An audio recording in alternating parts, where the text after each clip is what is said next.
Over the course of this year, I decided to have my girlfriend Ellie play Hollow Knight for the very first time. She had never touched the game or even the Metroidvania genre, and I was incredibly curious to see how she would handle it. What followed was dozens of hours of victories, defeats, and everything in between. I've chronicled her journey in a series of videos, but today I want to zoom out and explore my findings from watching a newcomer try to conquer Hollow Knight, and also hear from the player herself. Was that a good answer? When we began this adventure, like I mentioned, Ellie had no Metroidvania experience and very little experience with 2D games in general, so as she jumped in, I expected much of what she played to be foreign to her. She's tried a lot of different games on the channel at this point, but her journey with Hollow Knight remains one of the best examples of how easy it is for more grizzled players to take various elements and mechanics for granted. For example, in the opening minutes of the game, the player is taught how to fight and how to jump. Ellie took to these mechanics easily, but directly after that, she was forced to execute a high jump to escape from this vertical room. Now, as you likely know, a high jump is executed in most games by holding down the jump button, but since Ellie had so little experience with these types of games, she didn't know this and opted to mash the button quickly instead. Eventually, through trial and error, she figured out what to do and was able to progress. It's unsurprising that locomotion exists as the foundational lesson of virtually any video game. If you can't move around the level, you're not going to be able to make any progress. This presented a barrier to her initially that she quickly overcame, but moving around the environments of the game continued to be problematic for her. Not because she didn't understand what to do, but rather because she was having trouble doing it. It's difficult to call Hollow Knight a platformer in the traditional sense, but it certainly contains a lot of jumping around. While combat is what gives this game its rigorous reputation, you can't ignore its challenging traversal. This plagued Ellie throughout her time with the game as increasingly complex tests of platforming are introduced. I think it was kind of difficult at first. I haven't played a ton of platformers besides some Mario when I was younger. So in recent years especially, I haven't played a lot of platformers or anything in that realm, so having combat mixed into that was really challenging because I felt like a lot of my brain power was going towards figuring out how to land on a platform without missing it. That didn't feel like second nature to me yet, so navigating that at first was difficult and different from any other game I'd done so far for the series before that. Ellie spent most of her first few hours running around the Forgotten Crossroads and getting a feel for combat, which is a massively important element of the game. Thankfully, these early enemies aren't too bad, which gave her a chance to find her sea legs. Before Hollow Knight, Ellie had been trying some From games like Dark Souls and Bloodborne. As you might expect, the combat in those games was both frustrating and overwhelming her, but I think this actually made Hollow Knight a lot more palatable than it might have been otherwise.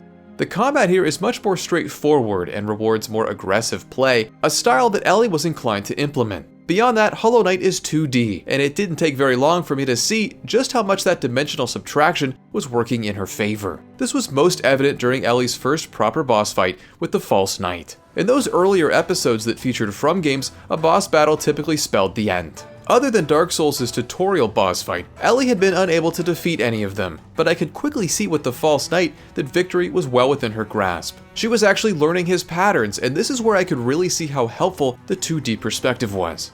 In 3D games, the camera can be just as much of an adversary as the boss itself. Even if you can lock onto an enemy, like you can in Dark Souls, maneuvering your character in a 3D space presents a seriously formidable challenge that just kind of melts away once you're limited to 2 dimensions. It freed Ellie up to study and familiarize herself with the False Knight until she defeated him.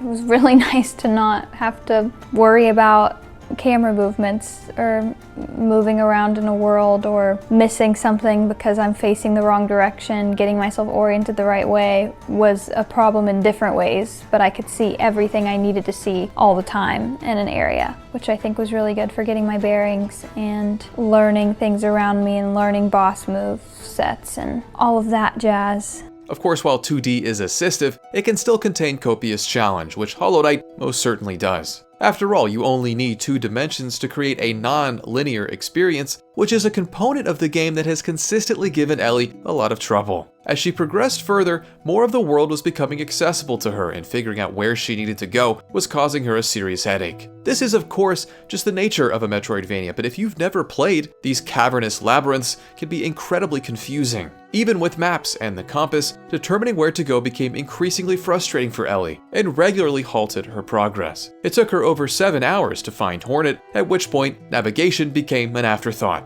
This is a boss fight that I think probably dissuades a lot of people from continuing forward with Hollow Knight. It's a lot harder than the False Knight, and is one of those instances where you just have to keep plugging away until you get it. This was the first instance in which Ellie really felt like she'd hit a brick wall. The False Knight took a little while, but Hornet was taking a lot longer. Attempt after attempt after attempt was met with defeat as the hours rolled by. I just remember being so exhausted, and with Hornet, I was just very frustrated. It was the first time I started taking an earbud out. I didn't want to listen to her anymore, even though her sounds were cues for what move she was gonna do. That was overstimulating me and frustrating me, that I needed to lock in so much that I didn't want to hear anything. I needed it to be silent, because that repetitive nature was killing me. I honestly don't even know how I had that level of determination. I cannot believe I did that for 3 hours and got through it, because I wonder if now, because I've gotten better, that taking longer frustrates me more. I am surprised that's not when I've been the most angry in this whole series. Maybe it is when I've been the most angry, but I don't know. Eventually though, after about 3 total hours of attempts, Ellie finally defeated Hornet.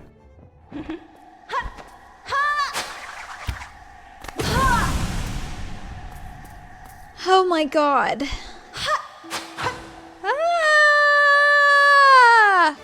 This entire boss sequence demonstrated something that I knew Ellie had in her: the capacity to stick with a challenge and lock in until you get it. There were many moments during which Ellie seemed absolutely hopeless while she was fighting Hornet, but with enough persistence, she eventually got it. As we began this game, I wasn't sure how it would progress, but it became clear that her baseline skill level was more than enough to overcome many of Hollow Knight's skill checks. As she continued with the game though, I wasn't sure that Ellie shared my confidence. For example, the infamous pogoing mechanic was a test of dexterity that Ellie insisted she couldn't pass. This is a move that requires the player to attack downward onto an object like these mushrooms in order to make progress. It's tricky and much maligned by some players, including Ellie. And yet, as she continued to practice, she continued to improve. Wall jumping was another traversal introduction that, again, initially, Ellie hated. She didn't have a feel for it at all and didn't want to make use of it, insistent that she'd never get it down. And yet, she continued to practice and continued to improve, eventually able to wall jump without even thinking about it. This skepticism, though, was pervasive beyond just traversal. Deeper into her journey, Ellie encountered the Soul Warrior, a very challenging mini-boss. Not only are his attacks very quick, but pauses in between them are almost non-existent, making the process of learning his patterns and behavior much harder than it would be otherwise. This fight actually took less time for Ellie to complete than Hornet, and yet it was this one that seemed to elicit a defeated attitude. Just like with the tricky traversal, she wanted nothing to do with it, confident only in the fact that she'd never be able to emerge victorious. And yet, after a couple of hours,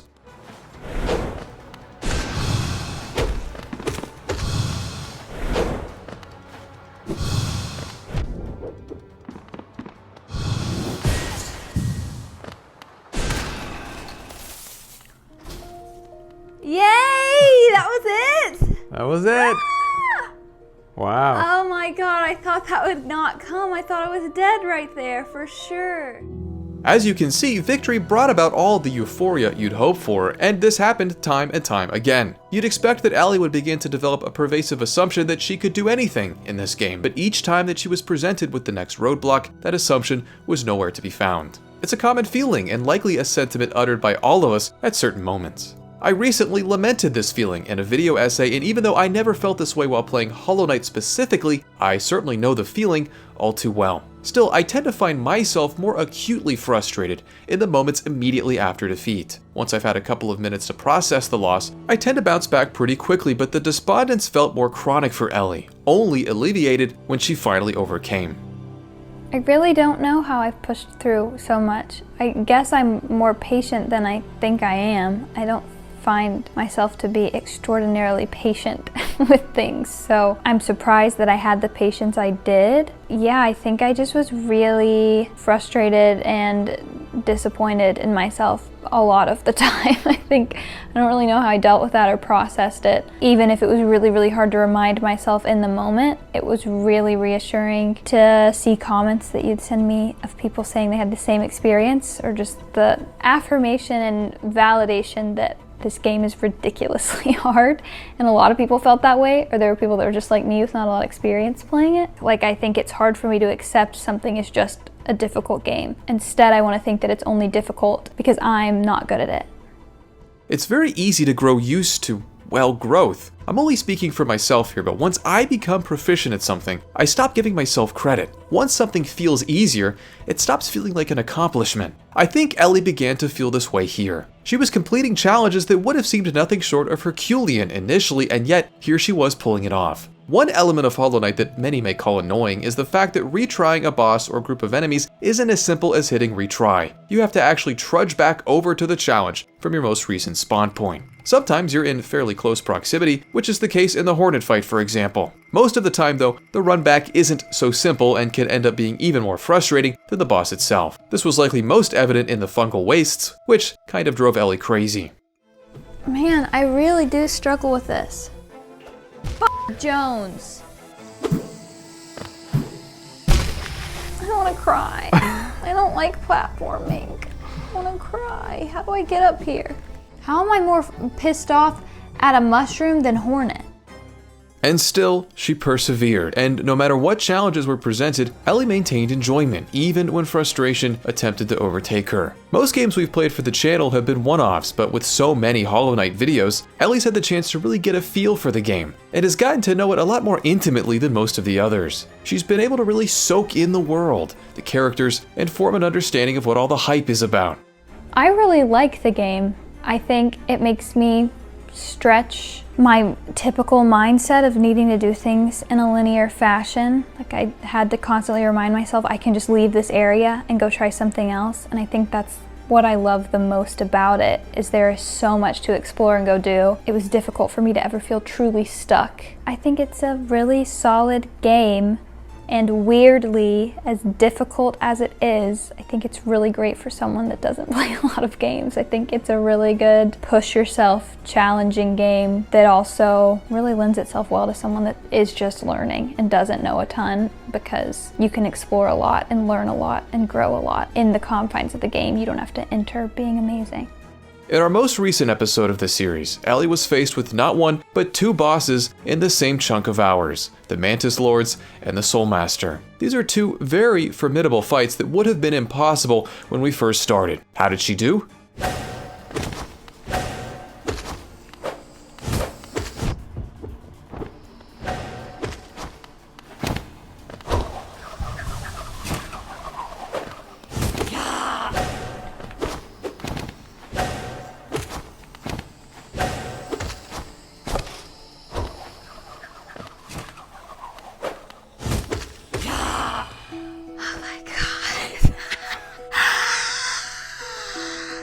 Oh my god. Feel my hands. Oh, she's sweaty. Oh god.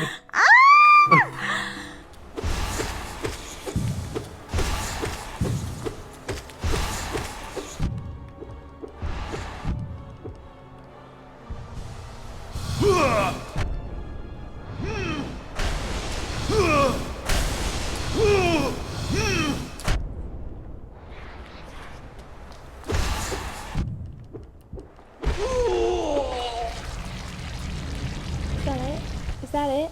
Is that it? Is that it? Is that it?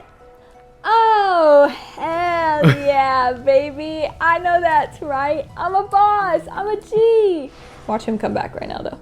Oh yeah, she did them both. We've continued to follow her Hollow Knight journey through some live streams on the channel, but for me, this episode was a fitting conclusion for the video series. It perfectly exemplifies how far she's come. Watching Ellie play Hollow Knight has been a blast for many different reasons, but above all else, it's demonstrated to me just how far dedication can take you. Video games can feel incredibly daunting for the uninitiated, so much so that one may feel too intimidated to pick up the controller. I'm sure many never pick it up, but you should. Any challenge can be overcome, even if initially you're not really sure what you're doing. Give it some time, and you'll get it down. Ellie proved it.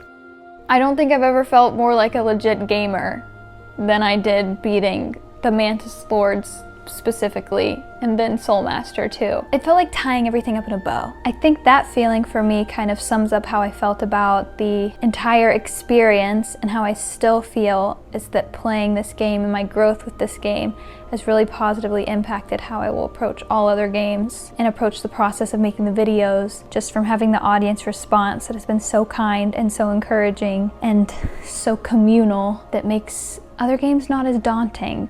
Even if I still talk down to myself or think that I'm not doing well, I think those experiences were really pivotal in feeling like, ooh, I'm like a gamer. Like I'm playing this like a real gamer. I hadn't felt that yet. So I think that is really important for the whole series and just my gaming journey going forward. I think that's really cool that I was able to do that. I think that was really good for my psyche and for the video.